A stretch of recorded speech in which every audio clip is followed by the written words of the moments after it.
Hello, everyone. Welcome to tonight's stream. This is the third in our series of streams about the game. A cool name goes here. You can see our logo up here in the corner.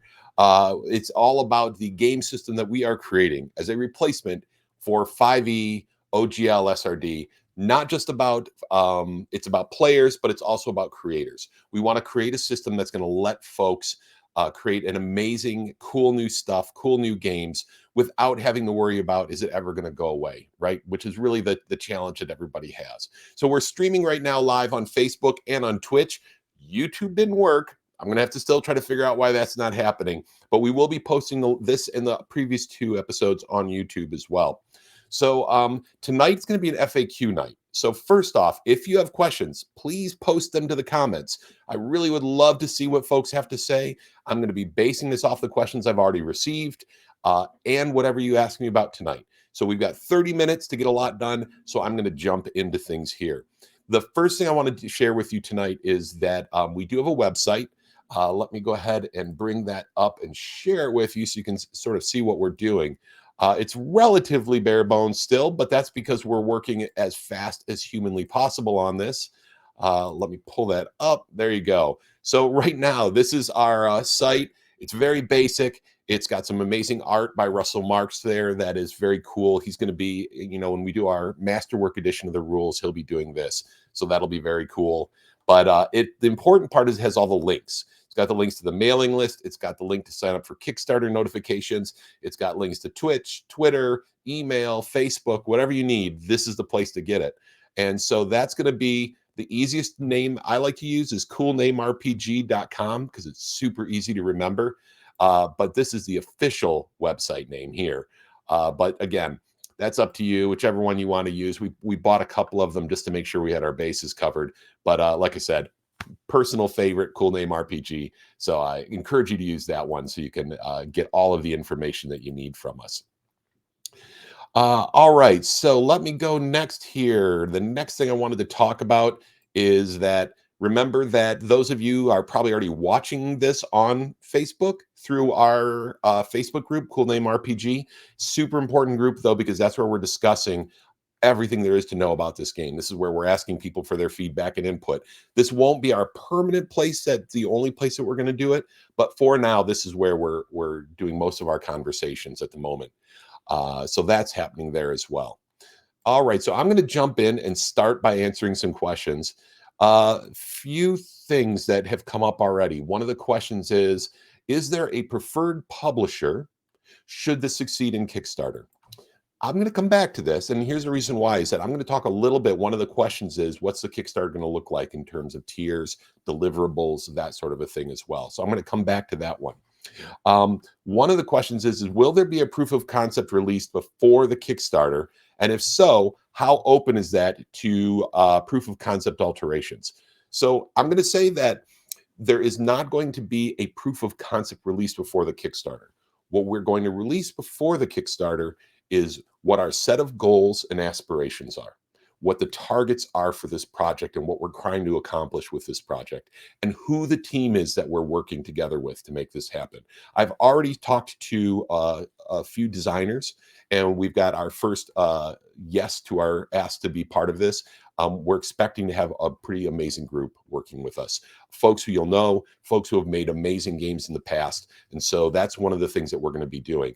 So why don't we build something out in the first place? Well, I'm already building out a framework, but the reality is that part of this project is hearing from all of you what it is that we should be building. Now, we're not building by committee. I'm going to talk a little bit about process during this, but a big part of this is building what we know is going to be the right replacement for 5e and the SRD. And to do that, we need to hear from you. And we have been moving so fast that we haven't been able to gather all that information yet. So we're going to do that. Now, one of the questions that has come up before is like, do you know what you're doing? Can you guys really do this? The reality is that we've done this 3 times already with our project. You can see we got a couple of our books behind me back there. If you want to see what we've done, we've made the player's guide $3.99 on DriveThruRPG, the PDF, so you can grab that and take a look at it. What we're trying to show is that we want to build something together. We don't want to just build something that we think is super cool and then like make you use it. right? That's not our goal. Our goal is to build something that we've done as a group. Again, kind of like working at a game table. I've described it before as me as the game master, with the idea that I'm going to set out the framework and the guiding ideas and the core direction. And then the consulting designers and all of you are going to give feedback that we're going to use to shape the story. It's not going to be about me doing my own thing so much as guiding this process. All right, so let me get into some of the things. And hello, I see some highs and thank yous on there. Very excited to be working on this. Some of the other questions. What is a consulting designer? That's a great question. So one of our goals here is to get a really crack team of folks working on this with us. Folks who are known in the industry, folks who have the experience to do this exceptionally well, and who are going to give us the sort of feedback we need because they've done this a million times, right? I want to make sure that we can hand something to these folks and get direct feedback from them saying, this is good. I've seen this work. It's going to work well. Or you realize this has been done before and it's a disaster, right? This is the sort of feedback we need. We need to have that experience and expertise. We also want to get consulting designers who are new people in the industry with fresh ideas that are going to help us to create a system that is new and modern and fits the needs of gamers today. A diverse group of folks coming from different backgrounds who can bring lots of different things to the table as we put this together.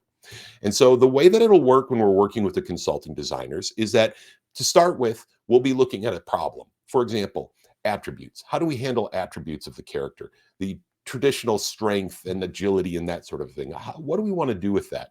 Well, we're going to talk to the community about it and we're going to come up with a proposal. That proposal is going to go to our designers who will then take a look at it and go, I like what you're doing there. Let's do a little more of that. Or you should fix this part over here. That part's not going to work. Or this part here, here's a recommendation I have. Based on that, we will do a revision and then we will do a play test. And we'll give that to the community to work on and give us feedback on. And so that is what this sort of iterative process is going to look like. It's a lot like Agile and Scrum for folks who know software, but we build it. We get feedback from the stakeholders built based on what we need to build. We build it, we get approval, and then we send it to all of you to give your feedback on it and see if we're hitting the mark. So that's how the consulting designers are going to work. This is a paid position. We don't believe in asking people to do stuff for free. I think there will probably be along the way some folks, I've already had some folks volunteer some really cool stuff and send it to me, ideas they have, and I really appreciate that. But we're not going to ask anyone to do work on the project for free because we don't think that that's how these things should work. Even if we're giving it to the world for free after, we think that people should get paid for their time. Next up, how can we help? This is a question people keep asking, and oh my gosh, thank you for asking that, because the best way you can help today is it can help by spreading the word. The more of a groundswell we get on this, the more consulting designers we're going to be able to bring in, the better product we're going to be able to make, the more backing and feedback we're going to be able to get. So please spread the word, share the URL, share the project name. If there's a million places where people are talking about this, let them know we're doing it. If you know someone who's got a cool podcast or a streaming show or something, let them know about it as well. All right. So that's super important. So that's the number one way you can help. The other way is make sure that you sign up for the mailing list or sign up at the Facebook page, because we're going to want to hear from you, because hearing from you is a huge part of this process. And so we want your voice to be heard. So you need to be able to be in one of the places where we're listening, right? All right. So what will the dice mechanic be? This is one of the questions we had. So based on what I've seen so far, it looks like it would probably be something relatively similar to a typical D20 system. That's just based off from the hip, based on what the feedback we've received and what we heard from folks. There's a few reasons for this. First, it's a known system, and we need to make something. One of our goals is to make something that's going to be easy enough for people who have been playing 5e to pick up and play instead. And they will know what to do and they'll know how to play at that point. So if you're rolling a D20 against a target number, that's the sort of thing that I think we're going to go to. But again, just because I think that doesn't mean it. It's kind of like a GM. You write what you think is going to be the adventure, and then the players take it wherever they want to take it. Hopefully there won't be quite as much chaos as some of my own games have sometimes devolved into, and I'm sure you've seen that as well. But the reality is that we're going to want to hear back from folks. One of the surveys we have up on the Facebook page right now is, what dice systems do you like? Do you like additive systems? Do you like D20? Do you like 3D6? Do you like each die gets higher as you go along, or dice pools, all of those types of things. So feel free to jump in there and let us know what you think.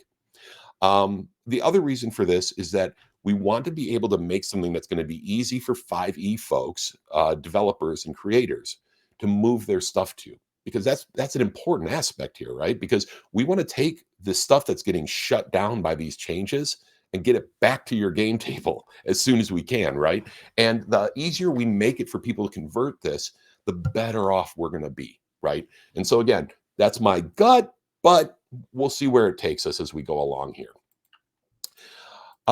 Let's see. Will there be a web version or a wiki? That depends. We aren't planning that as part of the release, but we are hoping to add that in as a stretch goal, because that's an extra package of work that we would really like to see. But we also recognize that we want to create a doable deliverable, something we can actually know we can deliver and deliver on in the best possible way. If we're able to bring on more people by generating enough funds, we'd be happy to do that. On the other hand, that might be something that the community ends up doing themselves anyway. And so that's something where, we may end up not even doing, because half the time the community does something like that better than the company does that's building it anyway, right? All right. Will there be, let's see. Oh, when will the Kickstarter launch? Good question. Not this week. That much I can tell you. Beyond that, we're still working it out. We've already been approved by Kickstarter, so we could literally launch today if we wanted to. The key thing here is going to be getting enough people to know about it. If you don't have enough people, that's one thing we've learned. If not enough people know before you launch, it really hurts your Kickstarter campaign. And it's very important for us that this funds. The reason why is, again, when we're getting illustrations, when we're getting layout and design, we are going to pay those people, just flat out. I am not getting paid. I'm donating my time for this for a few reasons. One, obviously, I'm not going to say that we don't have a vested interest, because we're using 5th edition today. But this is also, this community and gaming, this has been my life since I was in 7th grade. This is my chance to give back. We're going to make this, we're going to give it to the world. And to me, I couldn't be more proud to be part of this. So that's the point there. It also means that we can create by eliminating one of the costs, we can do this in a way that's going to make it more affordable as far as a Kickstarter target number. So when will it launch? I would assume we're going to launch by the end of the month. That's if we get enough traction. So again, going back to the how can we help question, let people know about it, because if we get enough traction, we should be able to launch by the end of the month. I wouldn't want to launch any later than early February, because I don't want us to get so far behind on our momentum. We got a lot of momentum right now. I want to keep it going. It'll be a 30-day Kickstarter as well. That was another question folks asked.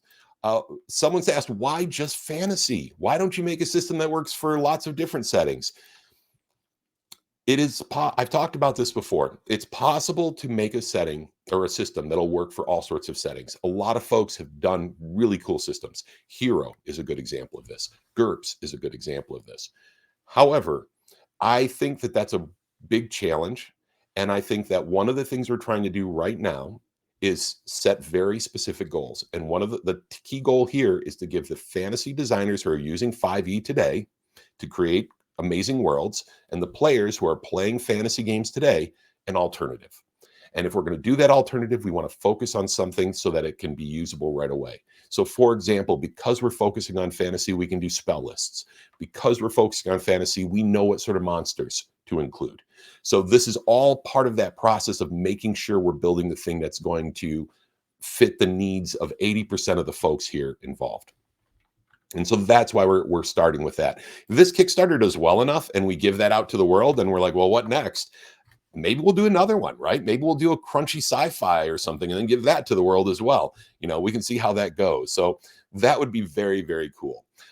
Someone also said that if the mechanics work for a fantasy setting, that would actually work elsewhere. So long as whatever we make a solid translation is easy enough. That's another aspect of this, is that because we're giving the system to the world, turn it into a sci-fi game. That's fine. You can change it as much as you want. You don't have to pay anyone. You don't have to ask anyone, right? You can just do it. So we hope that that's part of what will come out of this.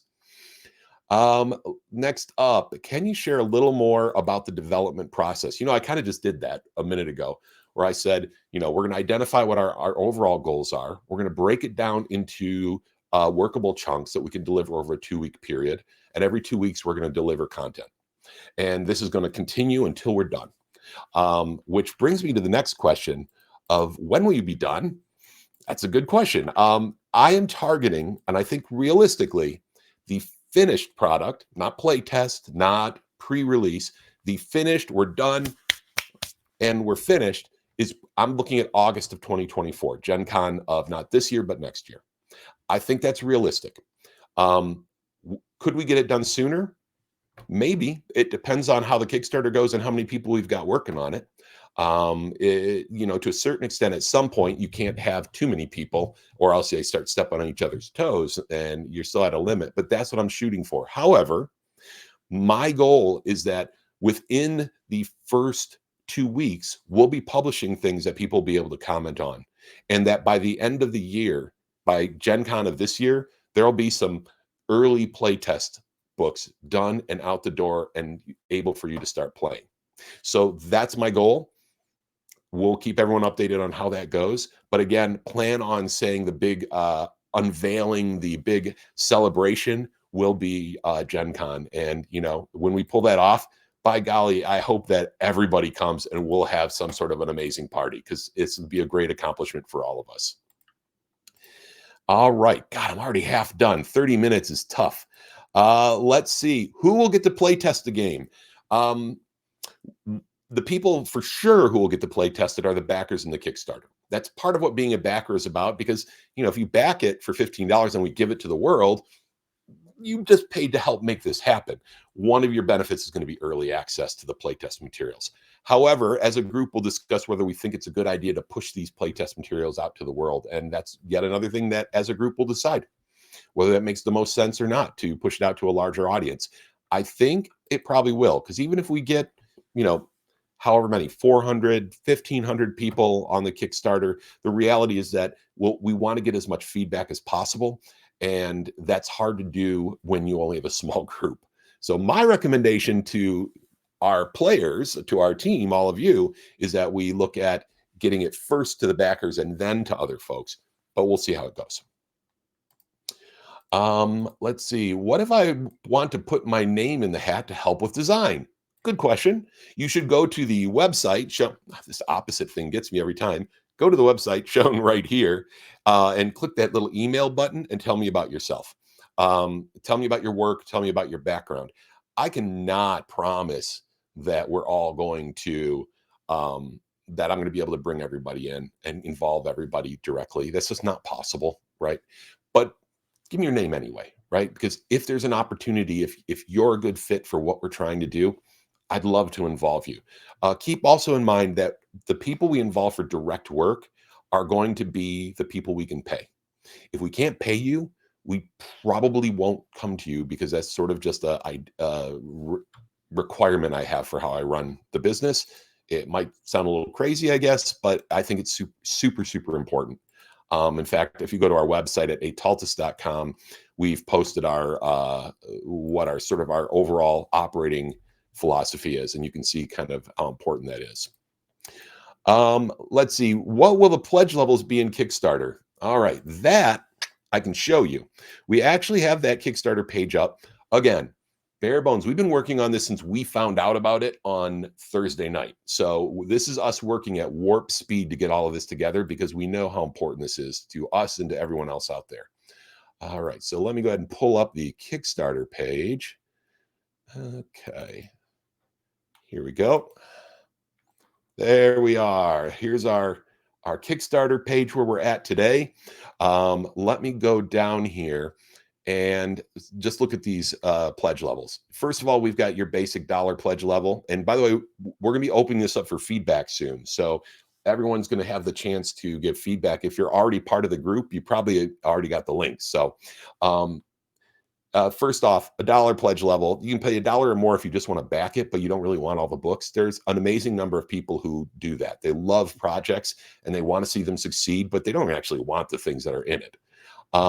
Or people like my mom who are like, I just want to back you, son, but I have no idea what you're doing. So good job, that sort of thing.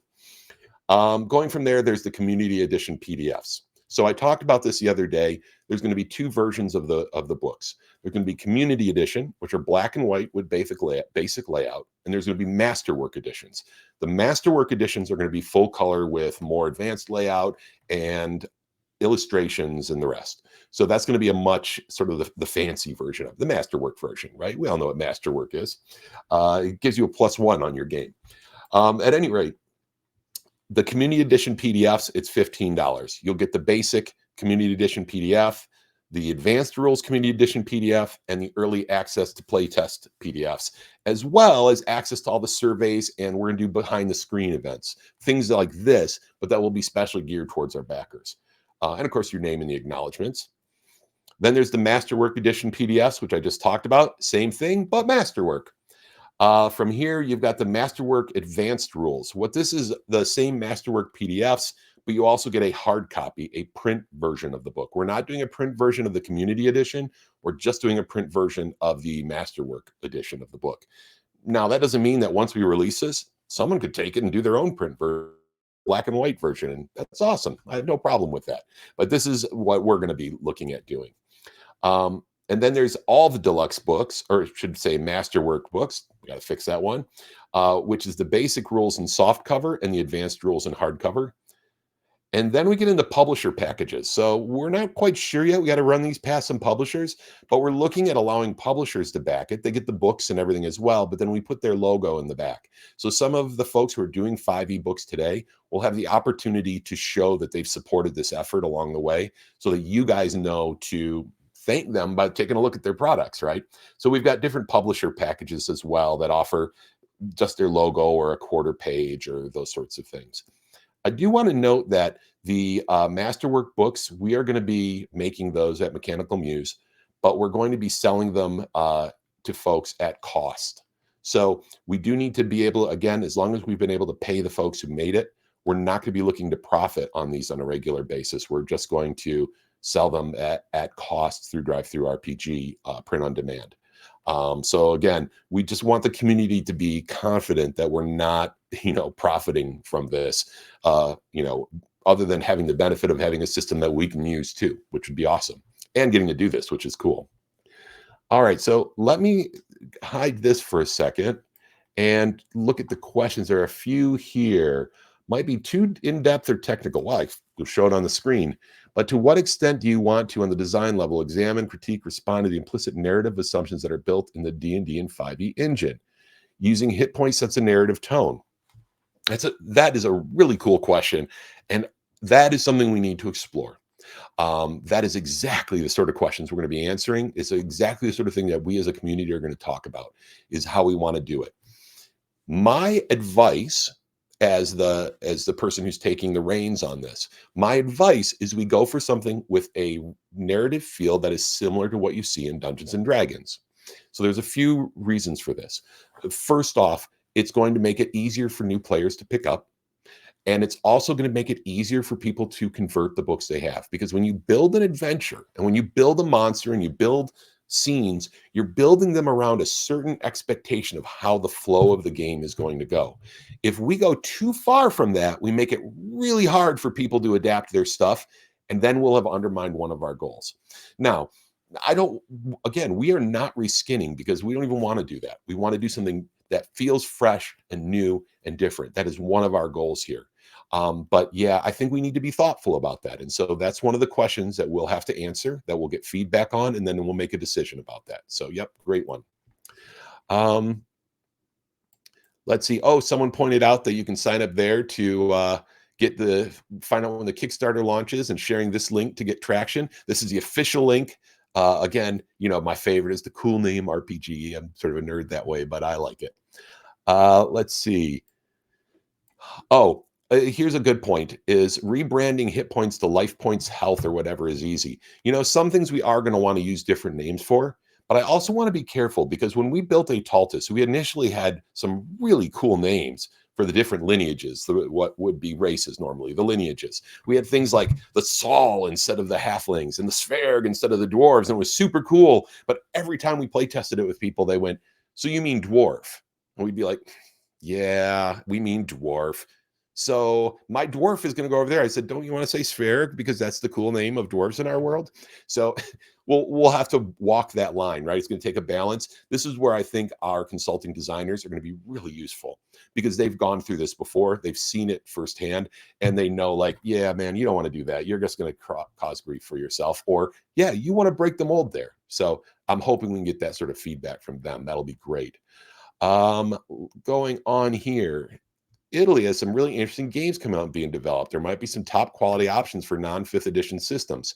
So we want to be careful because what we want to do is make a system that we can give away. We don't want anyone to have any claim on it except the community when it all is said and done. In fact, when we talk about a license, the license is for the community to hold up and go, "You can't take this from me," right? Um, so yes, we might be able to, but what I would like to do is find some of those designers and say, how do we get them involved? Because that's the sort of thing where we can get ideas into the mix that we might not otherwise have. Let's see. Very fond of Fate's Stress and Consequences. Yeah, it's very. I agree. It's a cool system. You definitely want to be part of the conversations we're having, so you can add that in. Let's see. Fan of some very specific things here. So I'm not going to go through these too much because we are almost out of time and I've sort of raced through things as usual. But yeah, this is the sort of feedback that we're looking for. So please take the time to go over, join the group on Facebook, um, check out our pages that we've got, get in there and start talking to us because I'm actually already started compiling an entire Bible of information that I'm getting from folks, ideas and feedback and ideas they've had that they've always wanted to use. Um, Keep in mind what our goal is. When you send me something, it's possible to go into a system that we will give away to the world forever. All right. So I don't mind you getting that specific and really sending stuff. It's up to you if you want to do that. But understand that that's what our goal is here is to give this away and have nobody own it at the end. All right, so we are almost out of time. I don't know if we have any last questions before I wrap things up. We answered all the FAQs that I had listed, so amazingly, we got through them all. Just going to take a quick look over here at Twitch as well. Um, let's see. Yep, it looks like that is it. So look, thank you everyone for your support on this. As I said before, the hugely helpful thing that you can do for us right now is spreading the word. I'm going to be doing these every night for the rest of the week. So from now through Sunday night for sure. After that, we'll see what you want to do. But we'll have different topics each night when I do this, 30 minutes long, and we're done. So it doesn't take you a long time to watch. But again, please spread the word. That's the biggest thing you can do. And in the meantime, hope your games go well, and we will talk again soon.